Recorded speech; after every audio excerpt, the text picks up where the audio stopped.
Okay, I'll start with this remaining things on the cluster, and then I'm planning to cover the small part, which is the web server. So these two topics that I'm having. So on the cluster, we will look at forum, fencing, and ordering of resources. So the agenda is actually we'll see how far we have gone. We have covered how much we have covered on the cluster, and we'll uh, go through the fencing, quorum, and other related configuration constraints, configuration, and the demo. So Okay. coming, yeah. So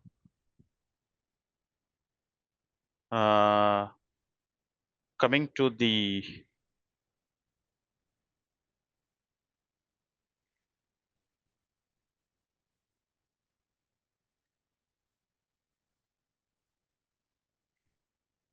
okay. So how far we have completed? So first we have seen the SCSI setup, so that we had already seen,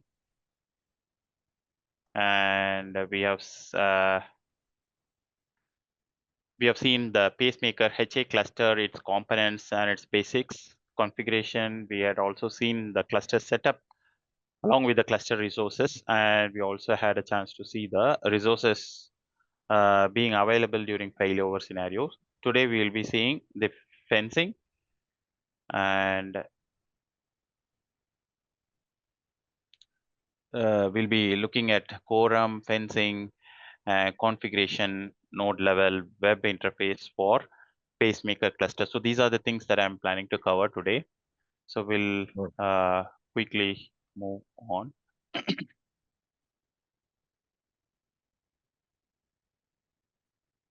Okay, so what's a fencing? Fencing is basically in a cluster is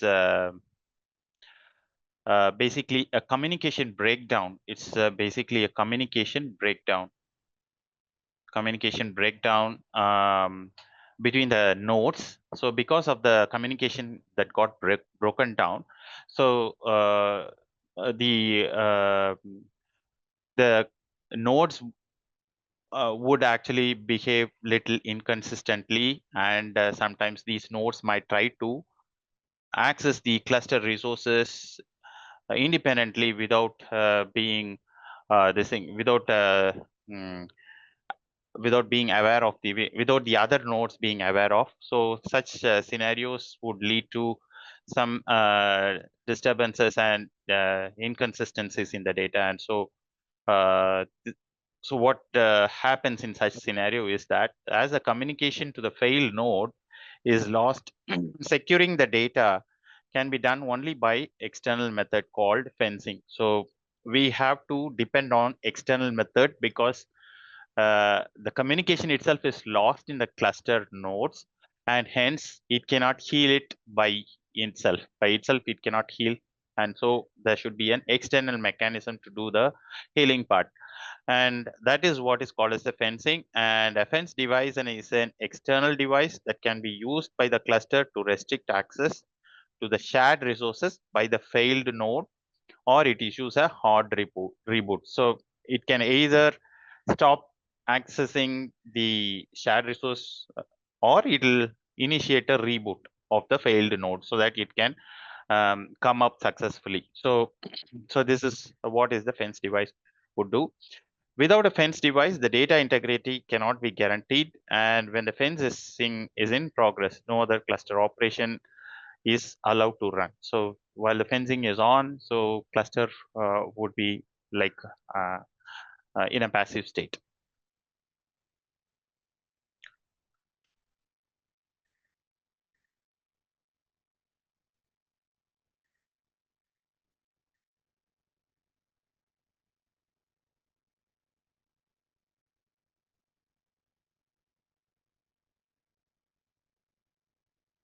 Okay, so fencing device types, we have power-based fencing, wherein we have programmatically controlled power supplies. APC is one which is being manufactured by a company called APC, and which we can control it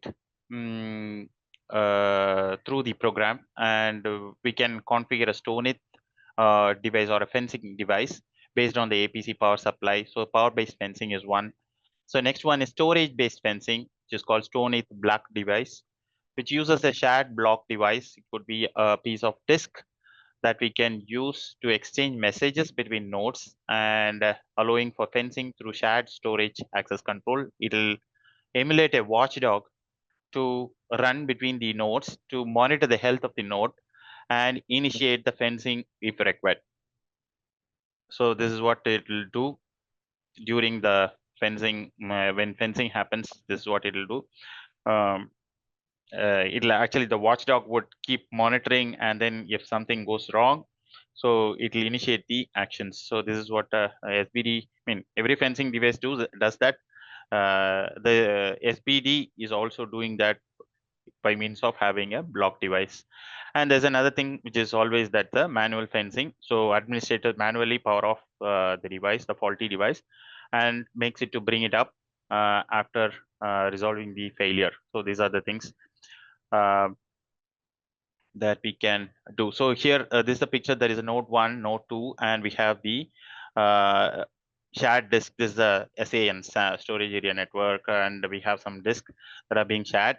And apart from that, we have a shared block device that we can that we can create and make it part of both these nodes. And these shared device will act as a external device that will monitor the healthiness of the nodes, and the moment the healthiness when there's an event happens, so it will actually initiate the uh, fencing thing, and then it will bring down the one of the nodes, the faulty node, so that it will bring up the cluster in a proper shape. Okay.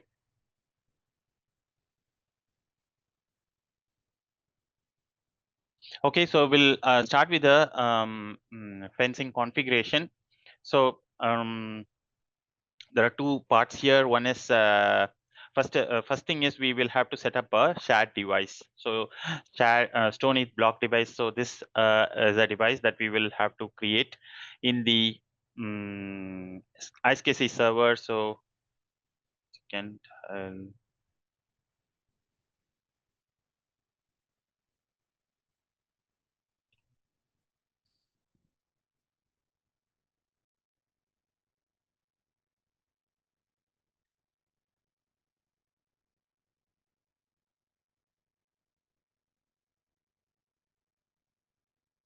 This is my ISKC server. So currently what I'm going to do is this, I'm going to create a disk.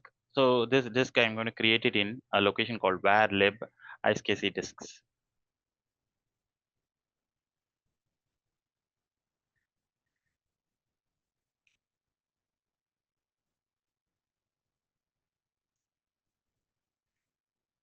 Under this disk, I have created a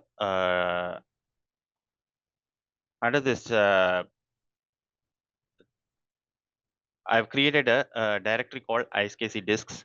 That's a directory. That's the first step. And next, I'm going to create a disk inside this directory using the ISKC server. And the next step is to get into the ISKC server target CLI. Target CLI is a command to get into the ISKC server, and we can go to the CD backstores file IO, CD backstores file IO, and next one is to create the disk 01. That's the name of the disk, and the we want to create the disk under this directory, so we can give this command create disk. It's already created. I've created for about 2 gigabits. I've already created, so it's already exists. So it says that it's already existing. And now I'm going to go to ISKC directory, and I'm going to give I create the target number. This target number is also created again. Already exists. The target is already existing. So this is a command that we have to create. So now we'll go to the target under the TPG1 and go to the lens directory. So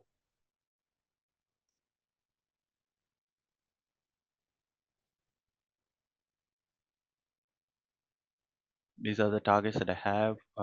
So this is a target just now I created.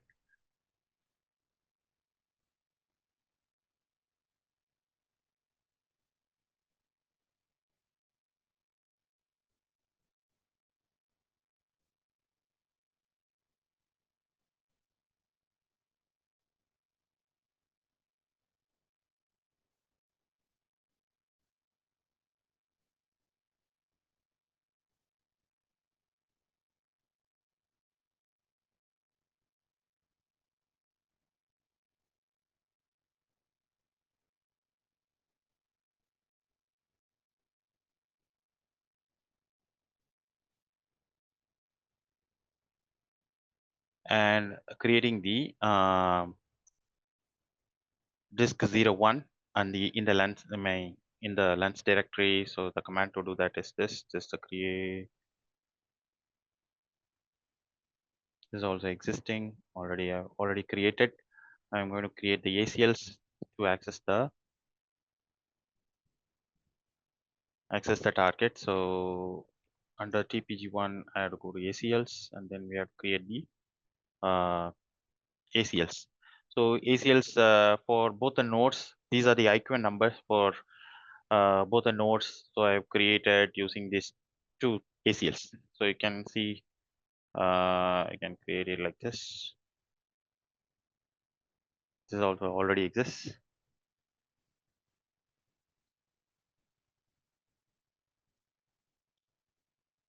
Two ACLs are created, and now I can exit.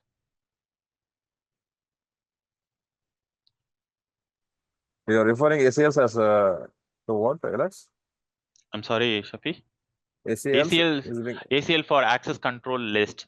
So this is basically says that this target disk is accessible for the two clients, two nodes I have in the cluster. So I'm giving the IQN numbers that I have created in the clients. So the IQN numbers are created in this location. So you can uh,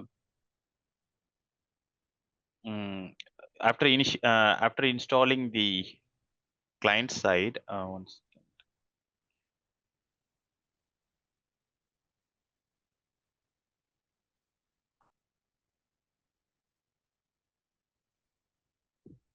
IQN numbers will be inside ISCSI initiators, you are saying? yes, ISKC. I Where forgot is the this one? path. Yeah, so there is a It IQN is. number for each of these nodes. So these IQN numbers I am giving it to the ACLs. So these ACLs are the access control list, which tells the server, ISKC server, that these nodes or these ISKC clients are qualified or eligible to access this stat disk. So that's the meaning. So So we have where it is saved? Where is saved? ACLs are saved where? In server side or the storage side? in the server side. ACLs Which are served. location this one?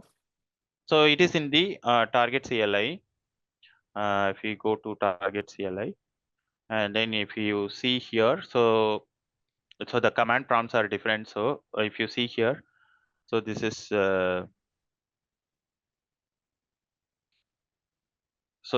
these are the two ACLs that I have given. So that is appearing over here. So this is specific to this target. This target is SPD01. That's the target that I've created as a SPD device. So this is the location. But what is this target CLI? This is like an additional tool or? This is the ISKC server. Target CLI is the ISKC server utility. Okay. Is a add-on utility that you have to install it? No, Because by it's default not. it is not available, I think.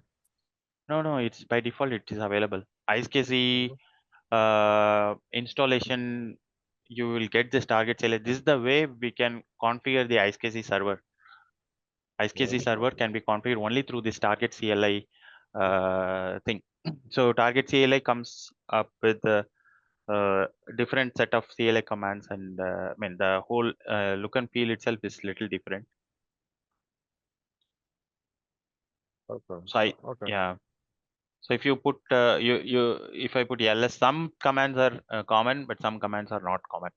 So if you see, I have these many targets. So This is one target that I created for file system. One for the partition, one for the disk, and this is the one that I created for SBD, STONITH block device. So there are three things that I have created, and if I put exit, it will come out of that after saving it. So at the client side, what we have to do is we have to go and search whether we are able to discover whether you're able to discover it properly or not. So we give this command. So my SKC server is 172.15.0.17, and if I give this thing, so if I enter, so I could locate all three devices as I had shown in the SKC server. Same thing I'm going to do in the next node. My SKC server IP is 172.15.0.17. So here also I'm able to discover these three disks, and I can verify the status.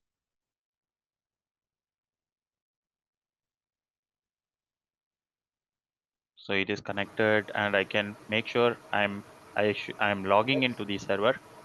Senthil? So far it is without fencing, right? Yeah, Without STONITH. I'm actually in the process of demonstrating STONITH, Senthil.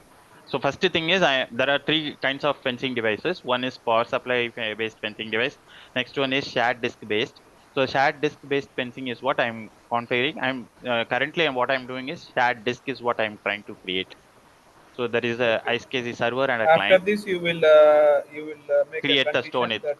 I'll Yeah. create Okay. the STONITH in the cluster. Yes. So first Okay. I'm creating the shared disk right now.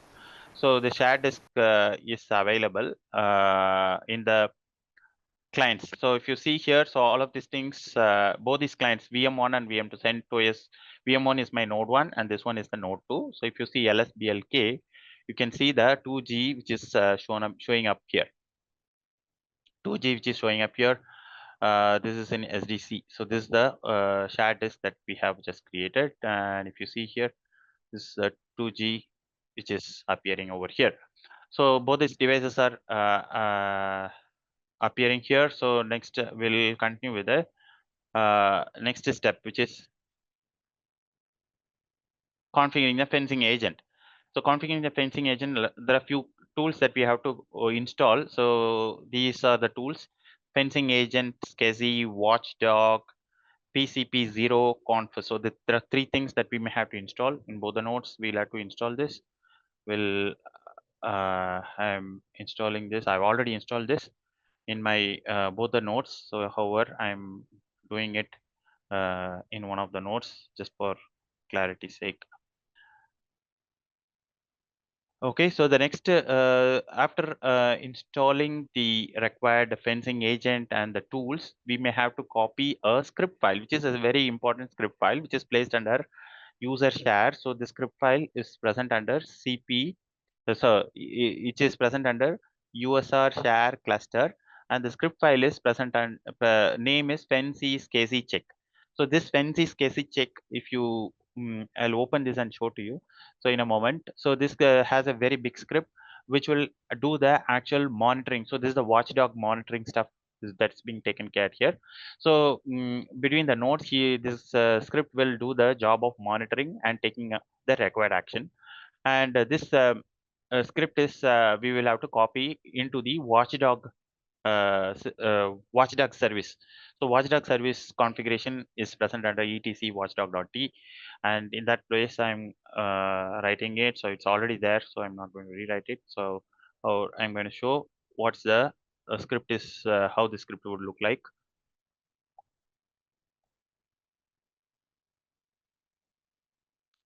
So this is how the script is, a very big script. So it comes by default when we install the fencing agent. So we'll have to copy it in the watchdog location, watchdog service configuration location. That's one. And the next step is to configure the STONITH property in the cluster. So this is where we are actually starting the configuration. So in both the nodes, we'll have to configure this. I've already configured it here. So on both the nodes, we are going to configure STONITH true. This is done. And next one is to, in one of the nodes, then we will have to configure the actual configuration of required for the fencing. So this is actually present the disk that the 2 gigabit disk is present in the SDC. So we need to find a unique number which is called WWN, and we can find this WWN number using this command.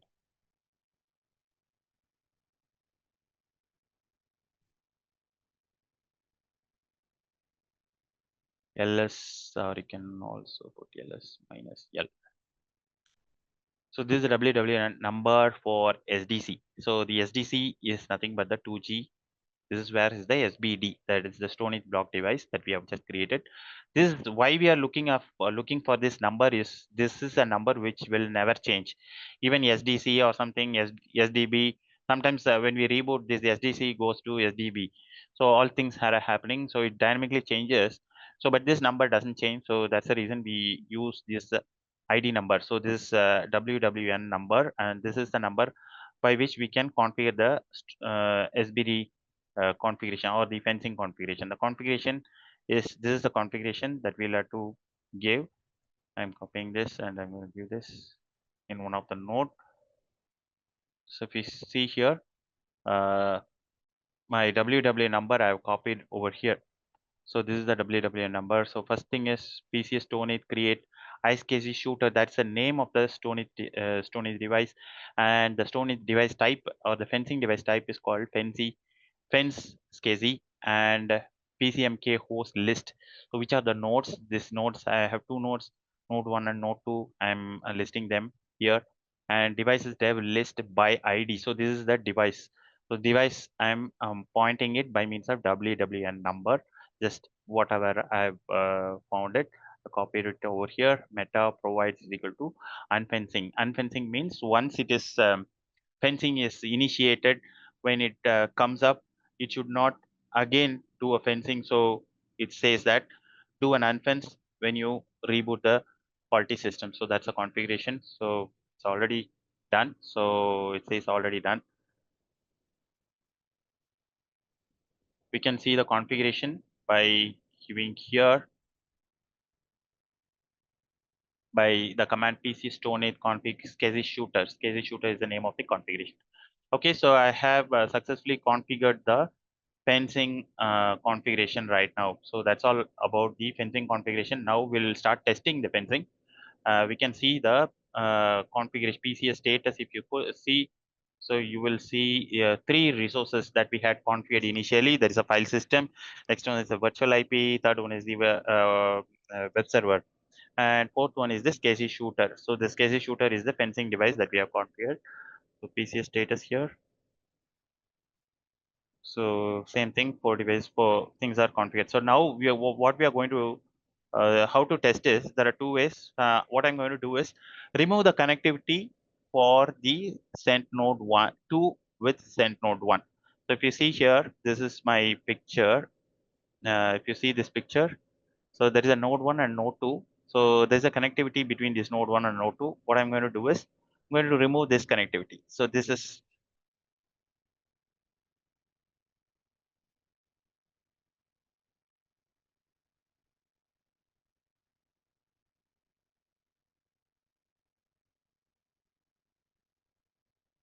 I'm going to cut off this. I'm going to cut this off.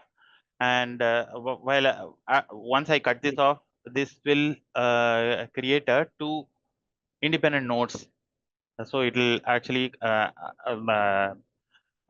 independent nodes will be there. One will access the shared disk, another may not be able to access the shared disk, and it will create cause confusion. And this SPD that we have configured will be able to monitor this, and what he will do is he will actually reboot the node 2, and he will bring up the cluster again. So that's what we are going to see now. I'm going to demonstrate that now.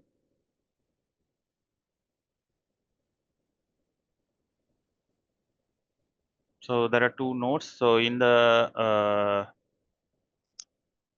virtual environment, sent OSBM2. So this is my node 2. So in this network, and I'm going to remove this cable connected. So there's a virtual cable connected between these nodes. I'm going to remove this.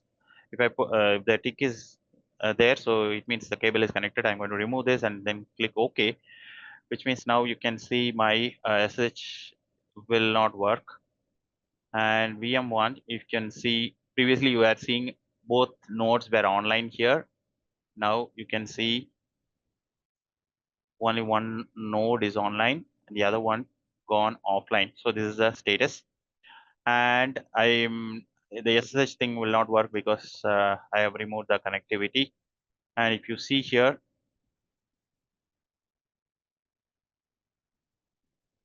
so this is my node 2. I am accessing the actual server, not using the SSH. So if you see PCS status, so it's giving error because it's not.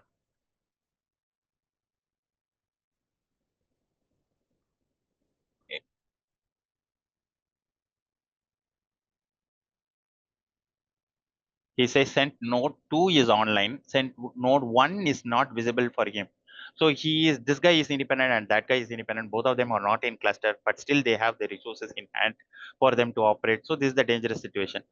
So we'll have to, so he's seeing pending fencing action, reboot of sent node 1 is saying for pacemaker, send node lost pending. So this what it is saying. So so now we'll bring up this connectivity back. So let me bring this up.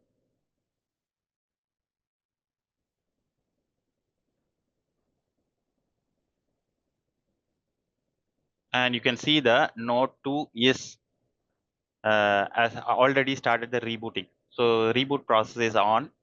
Node 2 is under reboot and it's currently rebooting and it will take some time. And once it comes up, the cluster will be completely back to its normal state. So currently the system is rebooting.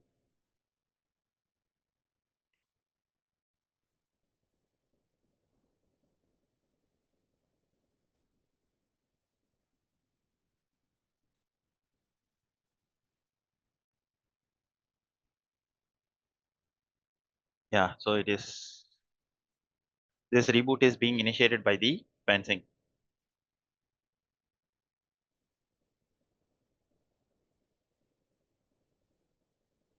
We've also put back the cable connection, and this fencing is initiating the reboot, and it's going to bring up the cluster, everything back to its original position, and all the resources and everything will be back completely, will be restored back.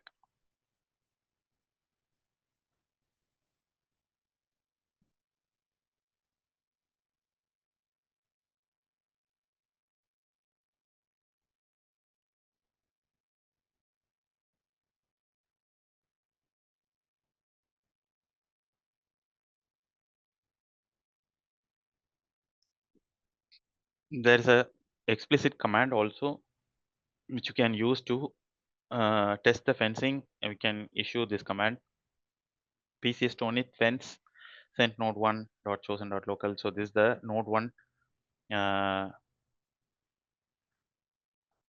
makes the node 1 automatically reboot. So by explicitly saying that this should get manual, this as if it's like a manual thing. What we have just shown is a real-time scenario testing. Okay, so I think, yeah, so the node 2 is back. Well, yeah, node 2 is back now. Yeah, all the services are back. So even node 1, all the services are back, and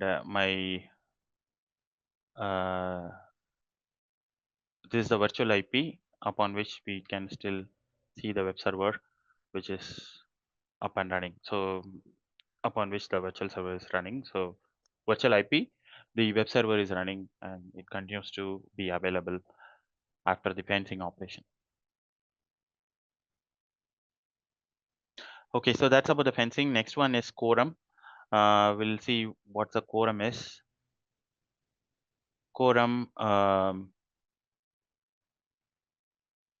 to maintain the core cluster integrity and availability, HA cluster uses the Quorum concept to prevent data corruption and loss. So it's very closely related to the fencing just now what we have seen. However, we'll see a little deeper of this quorum concept. Cluster quorum is nothing but majority in the cluster. So that's a basis. It goes by the majority of the nodes that is available. It has a voting algorithm to handle the split brain condition. Split brain condition is the one that we have just now seen. We had two clusters, one node, both of them is supposed to work together to access the resource. Whereas when there is a communication breakdown happens between these two nodes, so each of these nodes assumes that they are independent nodes and they created two clusters on its own, and they try to access the cluster resource, so which is called as the split brain scenario. And this is what we will get avoided or will get removed by quorum. So cluster has quorum when so we have just seen two node clusters. So in case if we have 6 node, 8 node, 4 nodes, all things will behave little differently. So the cluster has cluster need to have the quorum to be active and operate. So if the quorum is not there, so cluster won't be in active state and we will not have the resources as well. So these clusters need to have the quorum. So what is a quorum? Quorum is actually we should have during communication breakdown or something. So we need to have at least more than half of the cluster nodes online. So that's what is the formula here. If the quorum is not there, the cluster stops all the resources by default policy. The default policy would say all resources should be brought down unless otherwise we could make it customized. So cluster quorum is established by this voting system. When a cluster node lost the communication with the cluster, the other working nodes can vote to isolate the failed nodes and if required fence node for servicing. So this is what we had done just now. We had seen cluster and applications can work only with the exact quorum. So that's what it is. Okay, so coming to basics and calculation, quorum, as I had mentioned, so majority of the nodes should be available for a cluster to be operatable state or in an active state.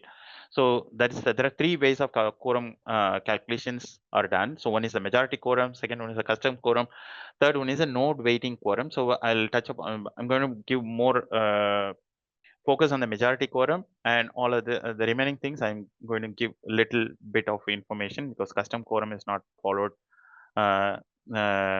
is not advisable, but still it at the exceptional scenarios these things might be required. So majority quorum is what I'm going to discuss now.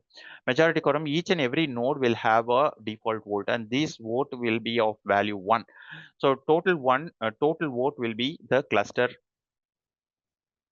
If you see the total votes, cluster nodes that are active. So how many ever nodes that are active, that will be the total votes. And expected votes is equal to total votes at the initial state but modified later. So expected votes may be different because of failures and things like that, but initial time both the expected votes and total votes would be same.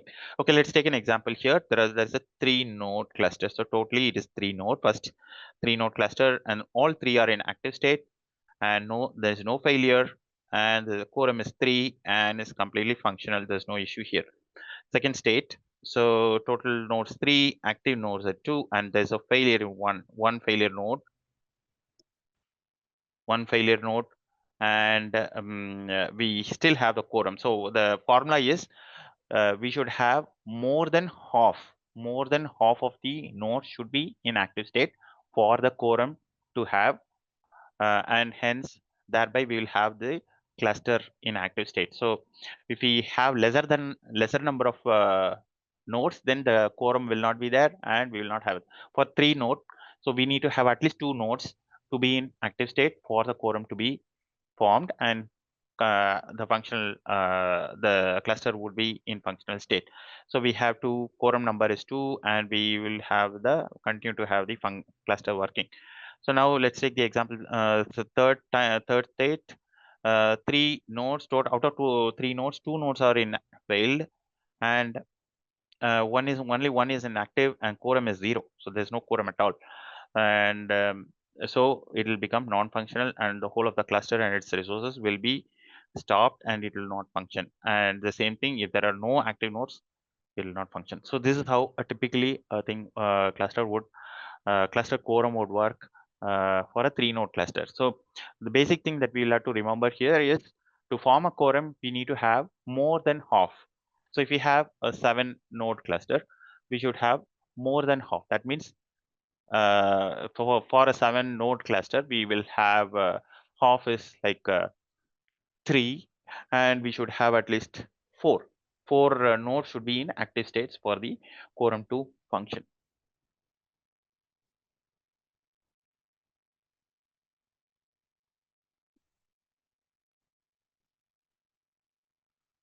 Just 1 minute, just.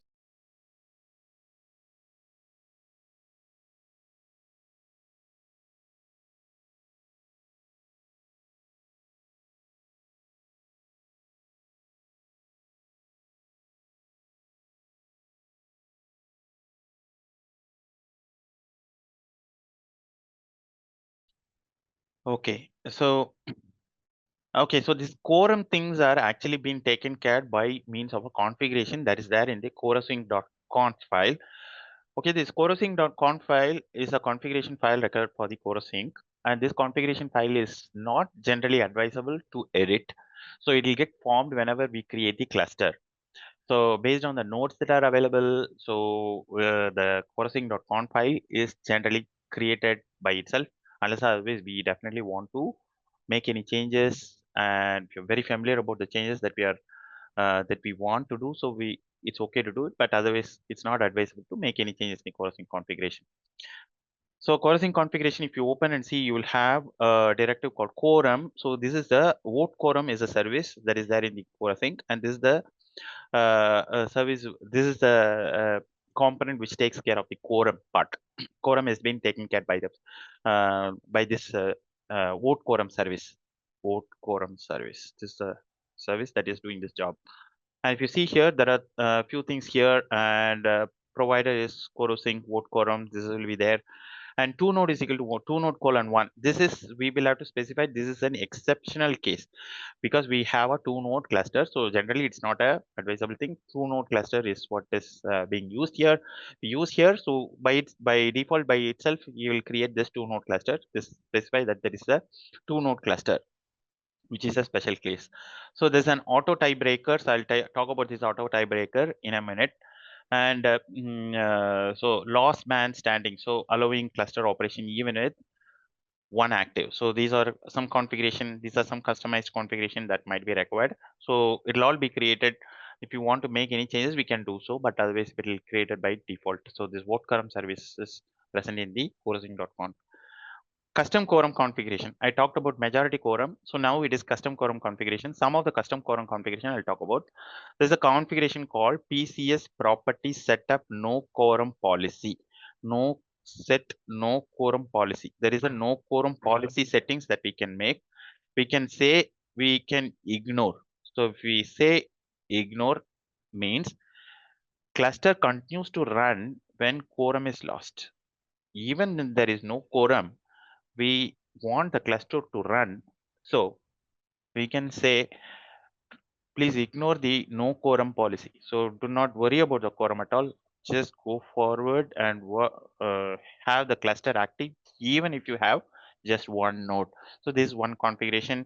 So apart from that, by default, it will be stop. So if you see this configuration, by default, it will be stop, which means if there is no quorum, stop the thing, stop the resource. That's what is it. That's what it will be. If you want to make any customized thing, we can make it ignore, we can have fence, demote, freeze, ignore is what we have discussed. And what is the command to see the current configuration? PCS property status. Yes, PCS property. Status, one second. Property show no quorum. Regarding quorum only. I think he's saying set no quorum, right? Set no quorum policy. I think Yes. PCS property, I found somewhere. PCS property describe, I think. PCS property. describe no.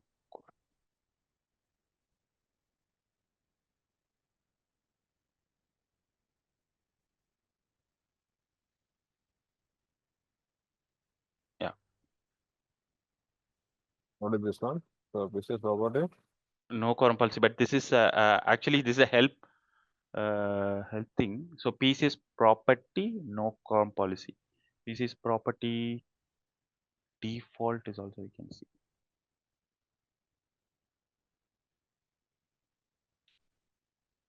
Default. Default. No quorum policy stop. What is that? Please show me again the command. This is property. Piece is property defaults.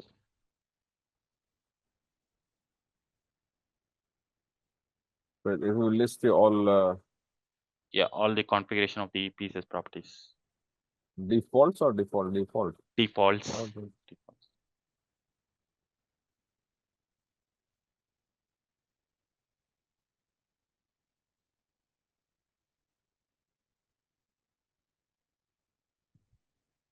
Then.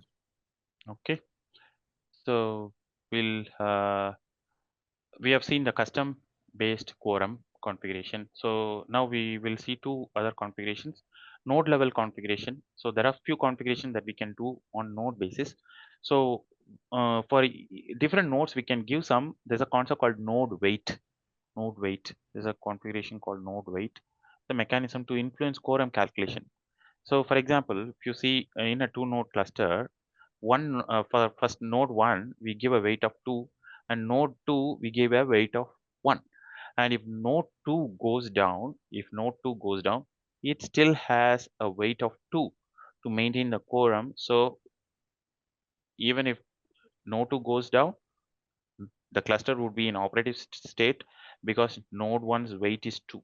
So we'll have the cluster still in functional state. So similar, another example, in a three node structure, in three node cluster, if suppose we have the node 1 weight 3, node 2 weight 2, and node 3 weight 1, and if both node 2 and node 3, both these things, node 2 and node 3, node 2 and node 3 goes down, so that means 2 plus 1 3, that going off, n1 will nf will have enough weight to satisfy quorum, because for a 3 node quorum we need for 3 node cluster we need at least 2 active things. So it's very similar to the vote. Node weight is very similar, but it can influence. So it's all, the same configuration here. The configuration is the concept is the node weight should be more than the uh, half of the cluster nodes. So that's the formula here for the node weight as well. This is also can be used for customizing the quorum. So how to set the weights? So weight is there's a command called PCS node attribute, and we can give the node, and then we can give the weight is equal to 3. And now we can see PCS node attribute. That's a command which we can say. I'll This just is quickly show it to you. Show it to you in a minute.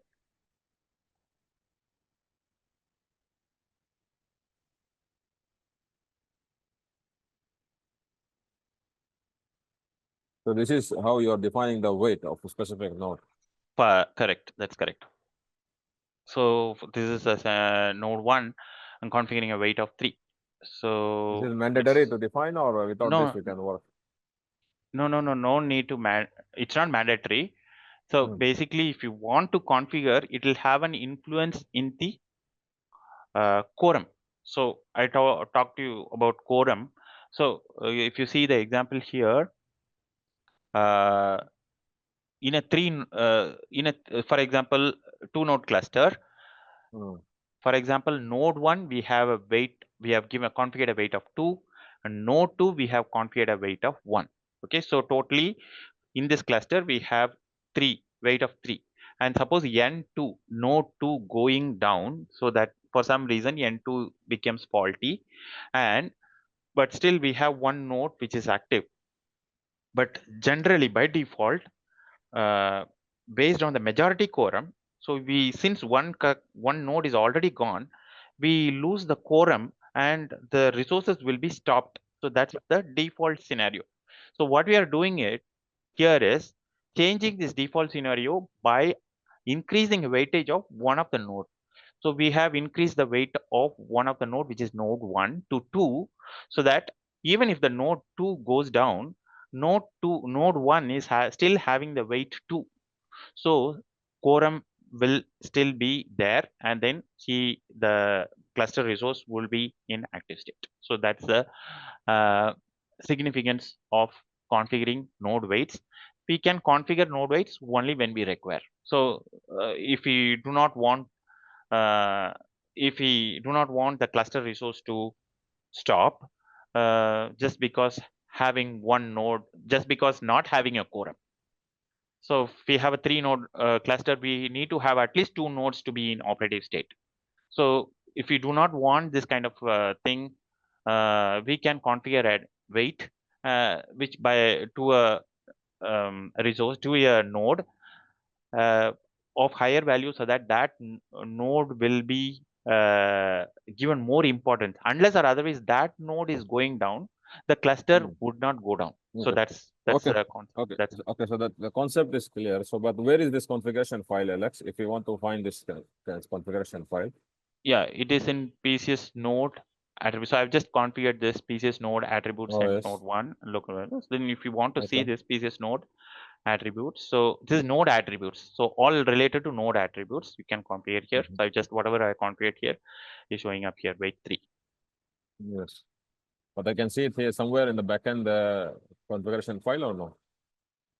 I don't think configuration file. Node configuration file. I don't think No. we have any specific configuration. We have corosing.conf. And which is the main configuration file for this cluster and STONITH? So The main configuration file. main configuration file. This is the configuration file, but they Corosing, don't okay. suggest to corosing.conf. This is a configuration file. The totem is the protocol which is taking care of communicating between the nodes, and we have the node list, node 1 and node 2, and quorum. This is the quorum service that I talked to you about. Vote quorum service. This is the thing that. So, and this is the log file location. So this is what is the quorum thing configuration. It's a very important configuration file, and this configuration file we are not supposed to edit it. So this is one thing, we are not supposed to edit it. This gets created by default when we create a cluster. PCS create is a command. PCS create cluster. So this is the command that we use. So when we do this command, so this command will create this corosing.conf based on the nodes that we have authenticated for this cluster.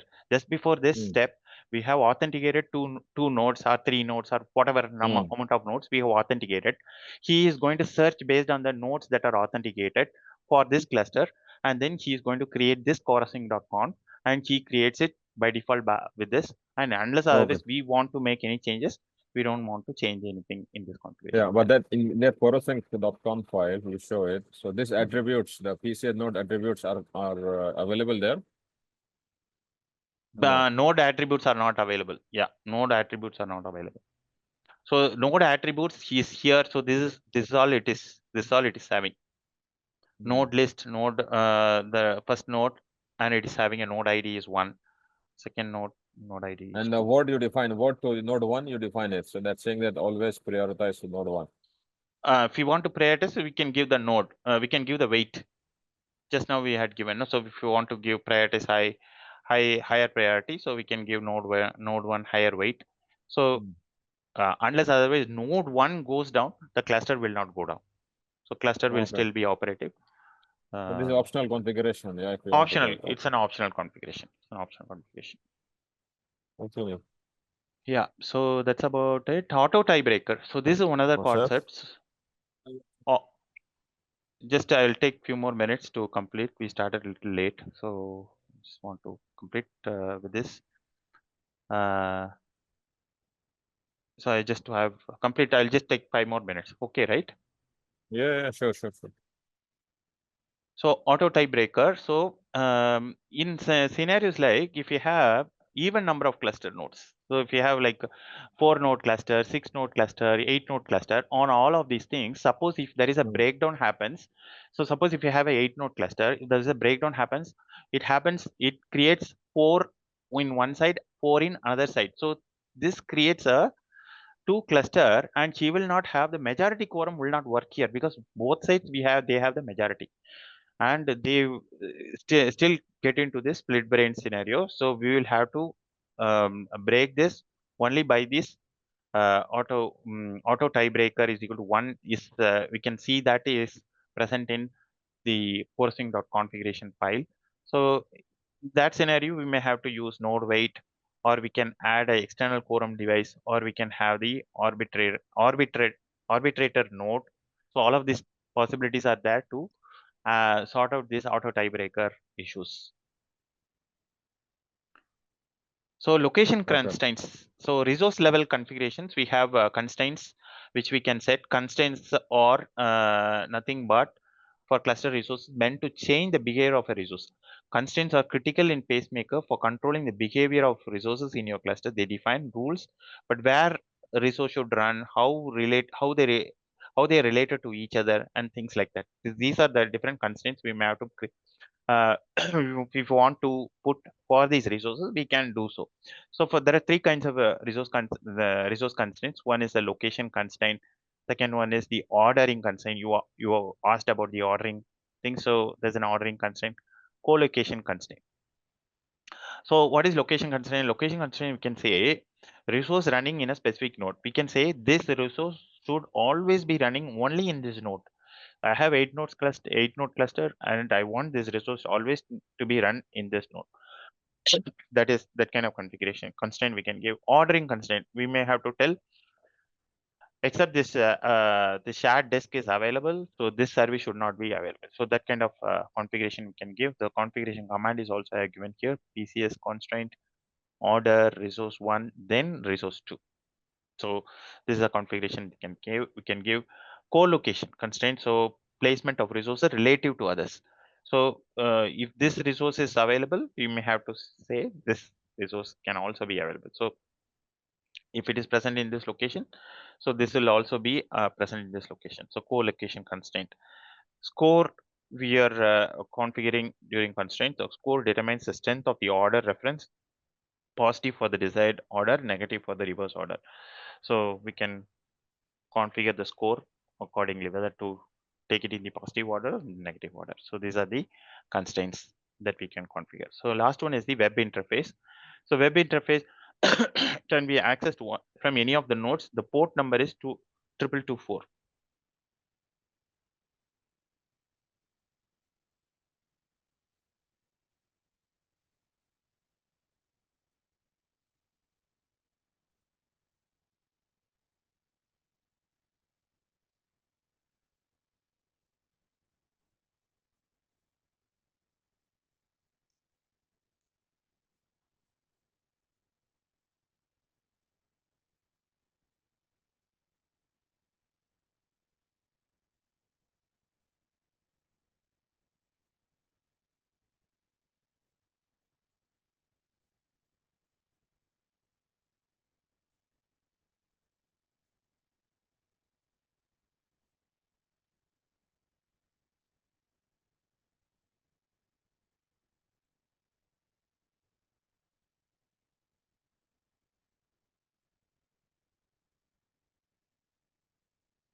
Okay.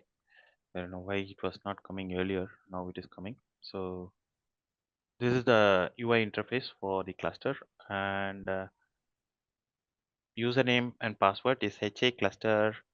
That's the default username that comes up when we install high availability. Password is something which you would have configured. Okay, so it is opened up the user interface now. I may have to add all the required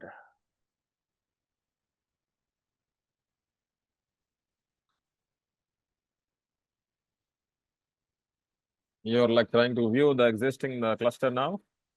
Yeah, Or so adding? I will have to set it up and then we'll have to, yeah, so add existing cluster. So all things may have to be, if you want to do it over here, so we can do that here as well. So chosen underscore cluster, that's a cluster. No, you're that not name. creating the cluster, right? You're just trying to set up the view appearance of this. View, correct. I'm just setting up the view. There are two nodes saying has quorum. What can you show us how you set up this web interface? The port numbers, how you define it, how you configure in the server? So nothing much. So 2224 is something on the firewall alone. I think I remember I had given.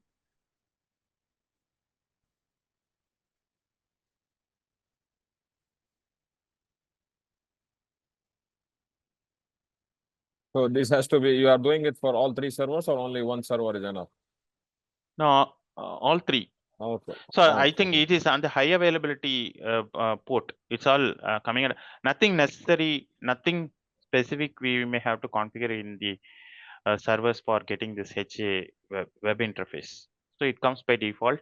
So you can access in any of the nodes using this port number. This is what we have to be clear. Triple Four. two four. Four. One So second, that's please. yeah. By what is that IP address? The virtual IP address or the So this node is IP the address? no. This is node IP address. This is node IP address.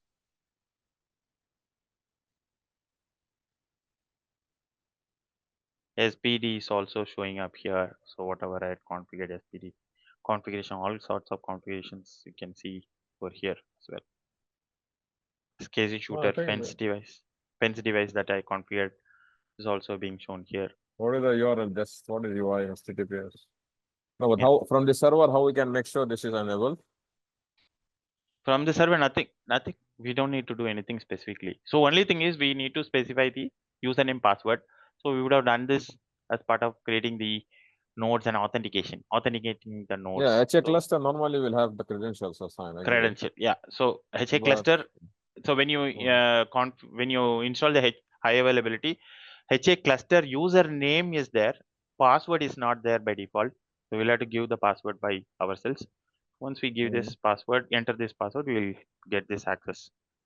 Yeah, but at least we should get this login window, no? The web page login window. We'll definitely get. We'll get by default. It will get. We don't need to do anything specific. Triple two four, not yet. So because this will be important or good as well. Just if we can wait, we'll try to check something. Triple two four for server page.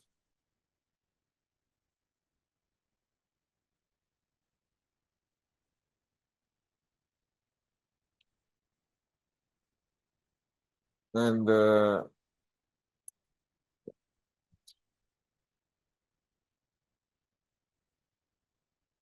Yeah. no, come on. This I don't get this one. Firewall.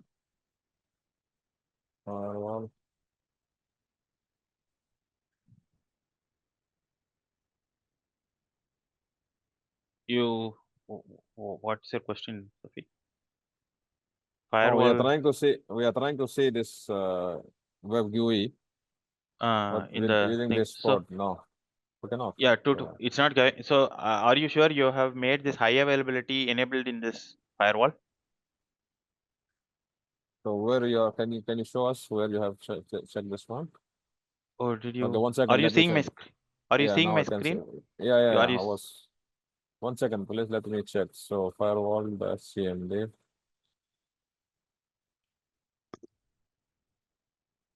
One second, please.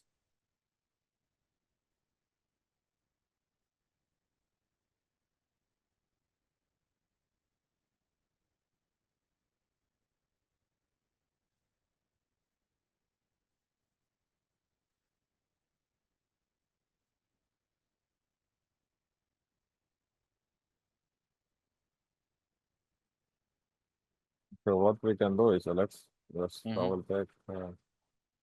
So once what you're saying is once we ensure this high availability is part of this firewall. Service firewall. Okay, then where is the port here? Not specified. No, it's not specified. So mostly the high availability service will have the required ports. I'm assuming.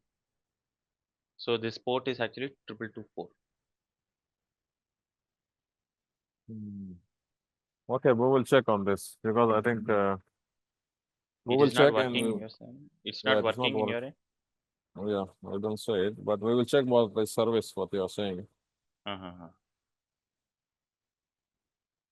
So maybe this 2224 is a customized setting. So is it maybe so 2224 is a default setting? Maybe you would have customized to some other number. Maybe that could be a possibility. We'll check. We'll check on this one. Okay. Okay. So Anything else for today or yeah, what? yeah, I thought of covering Apache web server, but still I think we cannot do that today. So we'll finish it. You're happy for today? Okay, for Yeah, us. yeah. So for us. But what is the target? You think we can today? I This week. target to complete Apache web server. So do you have time? Is it possible to maybe have time? Maybe I'm not sure. So it may take like 15-20 minutes time. Apache web server and virtual hosting. I think it's already late, so we'll stop here. So maybe we'll. Okay, it's up to you. It's up to you. Let's see. From your side, is it okay? Is it okay for you? 15 more minutes is okay. Should be okay. Okay, then I'll complete that also. Then okay, but this topic, please, we will try to check later offline, and we'll try to come back to you to see any clarification. oh yeah, sure. Achieve web page. So. Sure. Whatever related to cluster, you can come back to me even after completing the training as well. So you're most welcome. Okay, thank you.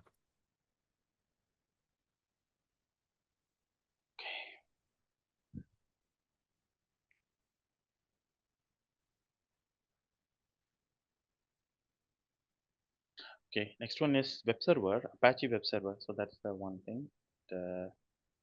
On to it's a very common topic. So that's the reason I thought it's not a big topic. So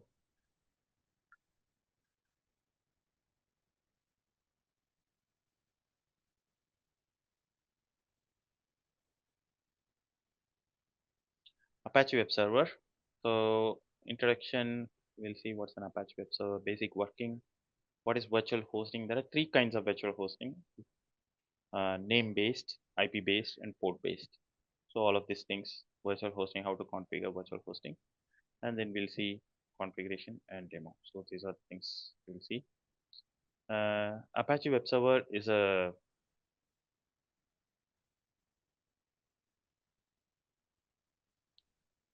network service that serves content, typically web pages, to a client over the web.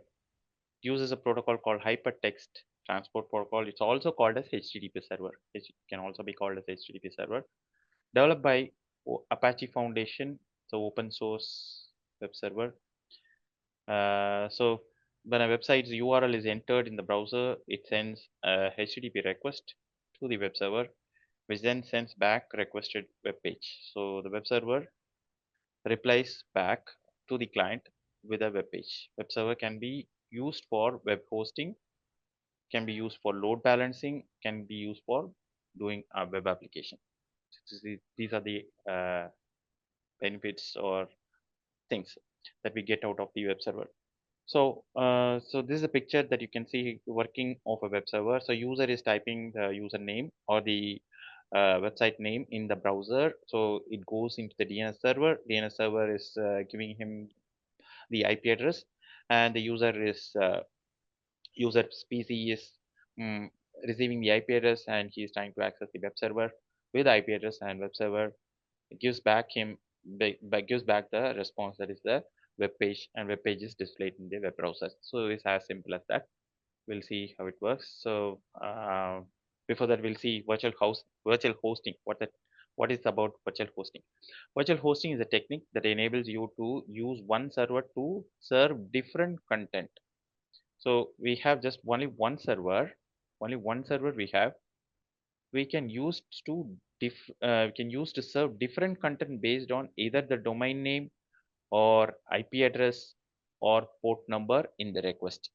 So I repeat, so we have just only one server, and this server can be accessed in three different ways, and these three different ways by the three different methods are used by means of name based, or it is IP based, or it port based.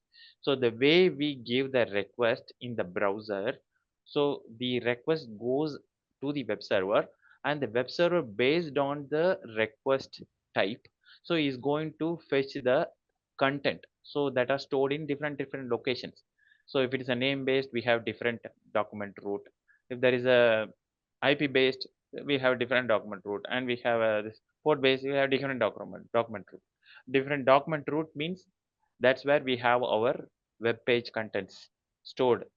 So based on the request, so the web server can redirect to the appropriate web content to fetch from, and is going to give it to us like that. So that's what we are going to see now. Apache looks at the host header and yeah, do the changes. That's what I told. Each virtual host has a different server name. We can have a different server name. From the user's perspective, we can have a different server name. So, but all is pointing to the same server, same physical machine, but it to a different content. But user's perspective, it appears as if it is a different server. Is website, I mean, the URL looks different. So three different URLs, but it'll all pointing down to the same machine. So that's what it is thing. So virtual hosting, we may have to configure the document root and the server name as settings. We even if they all share the same physical machine and IP address. So we'll see that name based, IP based, and port based. There are three virtual hosting types. Look at looks at the host header to determine the virtual host block. There's a different virtual host configuration. So as I had told, so when the HTTP request comes, so the web server will find out based on the request type. So the request coming based on the name, so the type will be little different. If it is coming based on the IP, it will be different, and port, it will be different. Based on it, respective virtual host configuration block is being selected, and hence the different document root is being selected.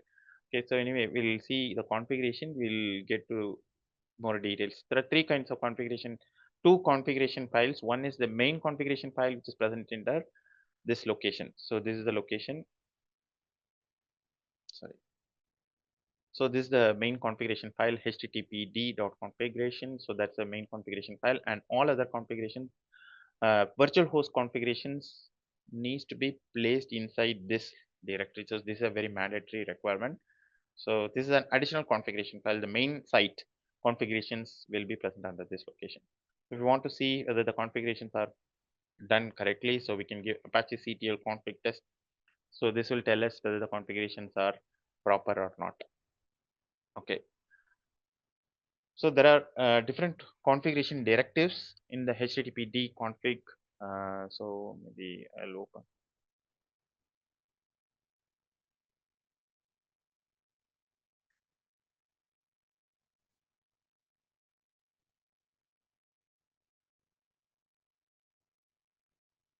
I'm using a Fedora server here for the web server. So to install the web server, you may have to give yum install httpd.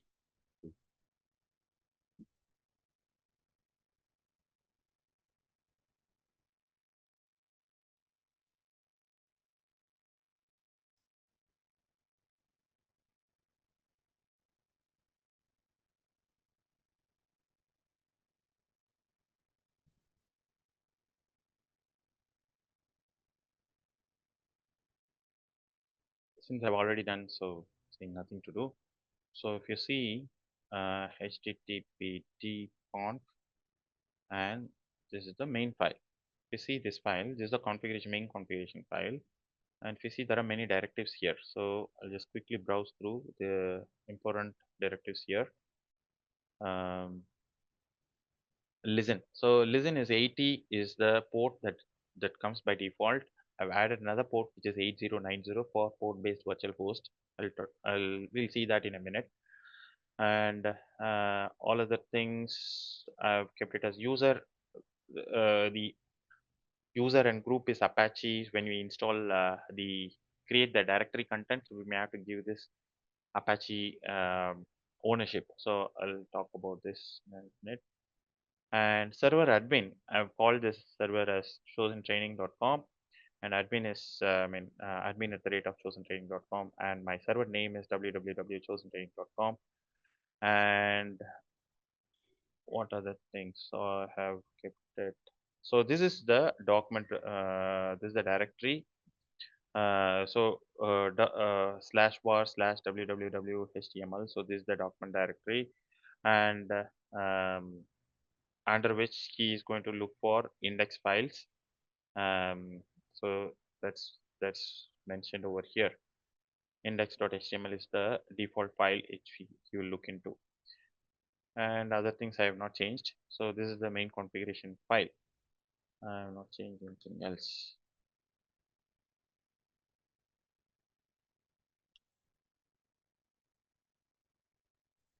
So next thing,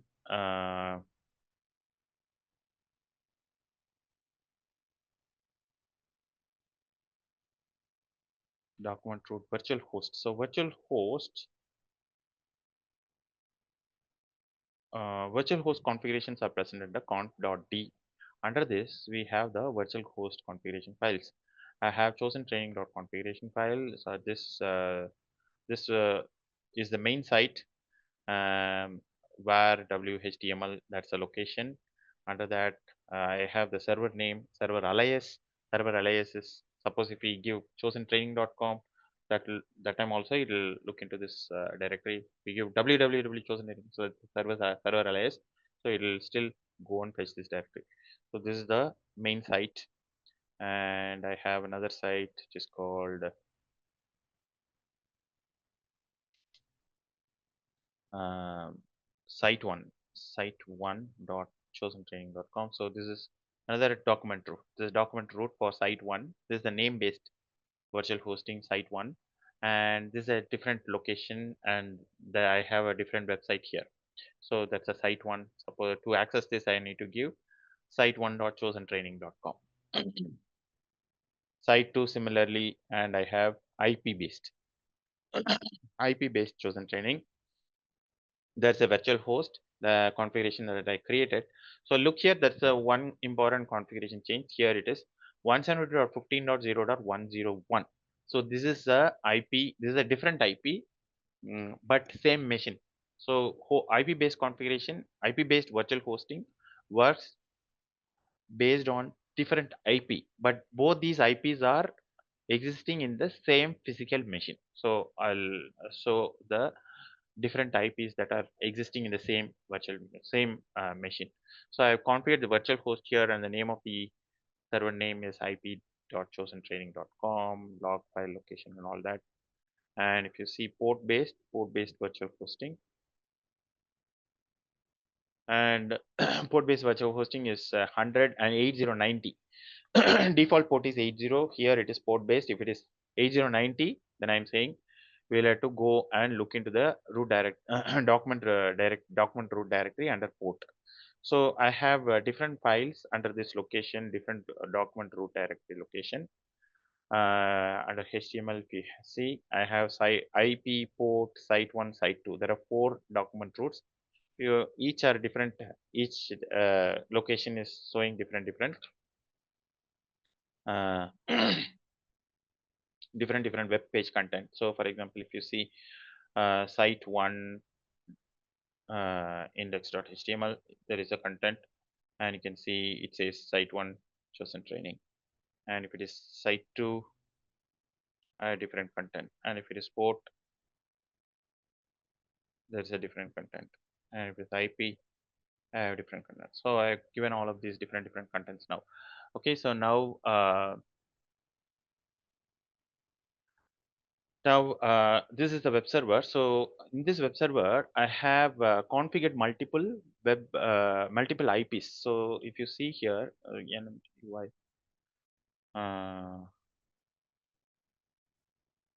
this is my.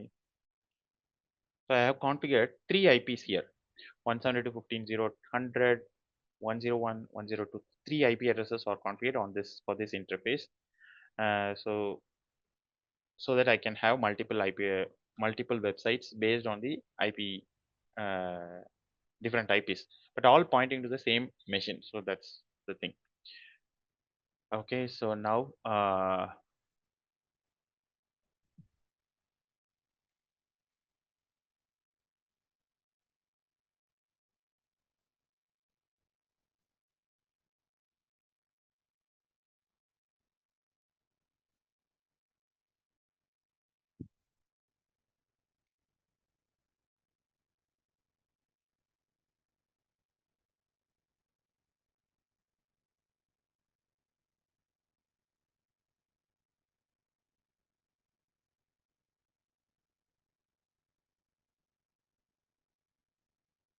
mm,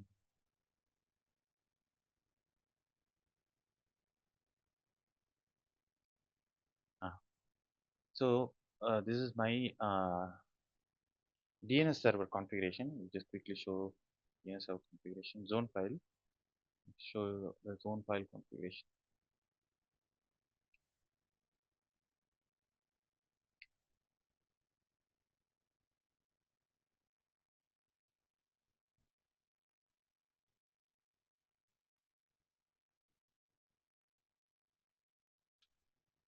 Okay, so this is my zone file configuration. If you see here, so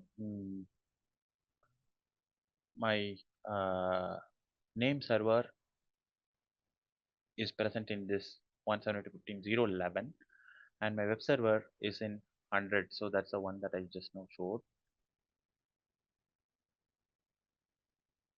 This is the one. The screen is showing the same slide, Alex. Oh, This is what you're explaining. no. I'm actually showing my screen. Sorry, I don't know. I'll share it again. I'll share it again. Just a minute. So, do you see the screen now? Yeah, now we can see this. Oh, We didn't see the previous one. Yeah. previous one. Okay. So what I was showing is, okay. This is what I was showing. So this is my web server. I'll just repeat anyways. This is my web server, and this web server is present in this 172.15.0.100, and I have configured multiple IPs here. So if you see, for this interface is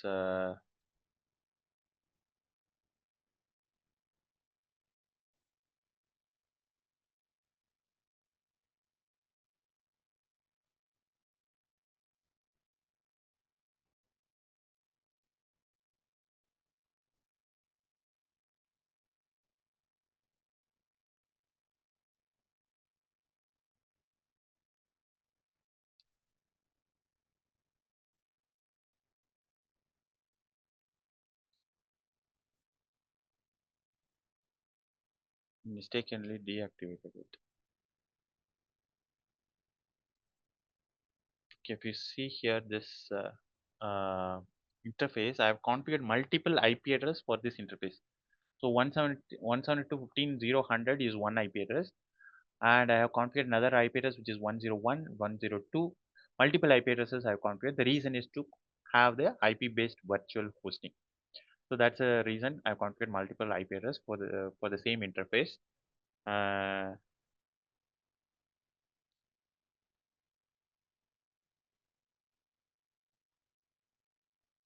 okay.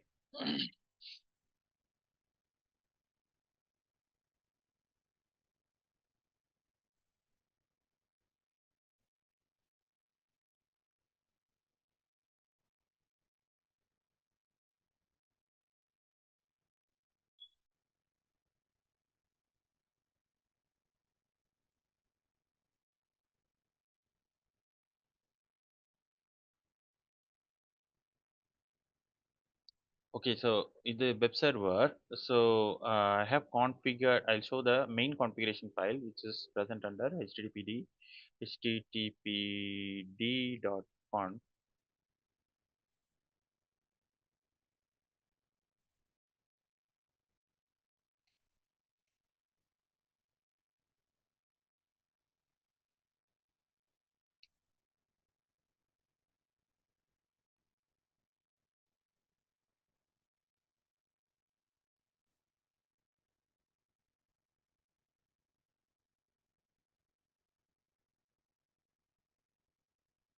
http.conf. So this is the main configuration file for the web server. And if you see few important directives, I'll just browse through. So first thing is actually the port that it is listening to. By default, it will be listening in the port number 80, which is TCP 80. I have added one more port, which is 8090, which is a customized port to have a virtual host based on port. So for this purpose, I have configured this 8090. And there's a user group, so these are all by default. I've not changed anything. So server name, so I have given my own server name, just chosentraining.com. That is one thing. And document root, so this is the document root for the main site is chosentraining.com, so that's the main site. This is not the virtual site, this is the virtual host, this is the main site. Virtual main site's location is where www html. And yeah, so there is no other. And the default, by default, into the document root, it is going to look for the index.html file to start with. So if we change anything here, so it will look for that kind of file in that document root. So by default, it will look for the index.html file. So that is the thing. Okay, so to configure the virtual host, we'll have to go to conf.d, and under that we will have to configure, we'll have to have different files for different virtual hosts. So for example, I have site1 chosen training.conf. So this is meant for name based configuration file, name based virtual hosting configuration file. So virtual host is a directive, and all IP address, I have not given any specific IP address, star colon 80, that's the default port. And server admin, so this is an admin IP address. Document root, so this is where I'm going to have my site one's specific web content. And my server name is site1.chosentraining.com. Server alias is site1.chosentraining ww. Sometimes we may give with ww, sometimes we may not give the ww. So to handle both, we can give server alias. This is the site1 virtual host configuration. And if you see the similarly, we have IP based IP chosen training. So in the IP case, so I have configured 101. So I had two multiple IP addresses configured for one single interface on the web server. For one of the IP address, I have configured here 101.80, same default port. And the IP address, I mean the website address, the server name is ip.chosentraining.com. And the document root is this. Document root is where I am going to keep my web content, ip.chosentraining.com, all that. So likewise, I'm going to have the same thing for port chosen training, and I have a different port is this is the IP address is same. Port is 8090. For this location, I'm having this uh, configuration. So also all related configuration for virtual host is done. So once we have the configuration, we have to restart the HTTP server, or we may have to give Apache ctl config test. So this is going to say whether the configurations are done correctly or not. So it's all done correctly, and so it says syntax okay. Now let's go to the bind server or the name server. So name server is origin is the chosentraining.com. That's my domain. State of authority, these are records that we had initially, and name server's IP address this, and my web server's IP address is located in this location. www, that's a web server IP address main site, which is located in 172.15.0.100. And these are all the virtual host configurations in my web server. So So if you see all configuration, site 1, www.site1, site 2, site www.site2, all of these are configuring with the same IP address, except if you see IP and wwip, so it will take 101. So all other things are going to go with a 100 only. Okay, so that's a configuration on the name server. So pretty much all done. So if you want to check whether it is working fine or not, go to next node and then say dig 172.15.0.11. So this is my name server, and I can see site1.chosen training.com.